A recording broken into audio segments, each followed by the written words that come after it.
তো বন্ধুরা তোমাদেরকে আর কি বলবো, কালকে একটা ফটো পোস্ট করেছি, অনেকে কমেন্ট করেছে, তো সবার তো কমেন্টের উত্তর দেওয়া সম্ভব না, তো এই জন্য এই ভিডিওটা বানানো। তো আজকে আবার গেলাম ড্রেসিং করাতে। কালকে কি হয়েছে বন্ধুরা, তো আমরা ডাক্তার দেখাতে যাচ্ছিলাম, যাওয়ার পথে আমাদের স্কুটিটা মানে টায়ারটা স্লিপ করে আমরা সবাই পড়ে গেছি। তো পড়ে যাওয়াতে কি হয়েছে, আমাদের এত একটা কিছু হয়নি, আমাদের আরোহীর একটু বেশি হয়ে গেছে।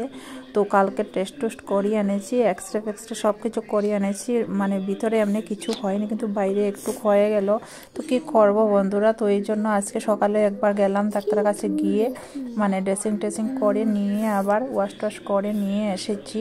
তো তখন একটু ভিডিও শ্যুট করেছি, আর কিছুই মানে তোমাদের সঙ্গে শেয়ার করতে পারছি না, কারণ বাচ্চা এরকম অসুস্থ, নিজের এরকম ভিডিও বানানোর কোনো ইচ্ছে হয় বলো?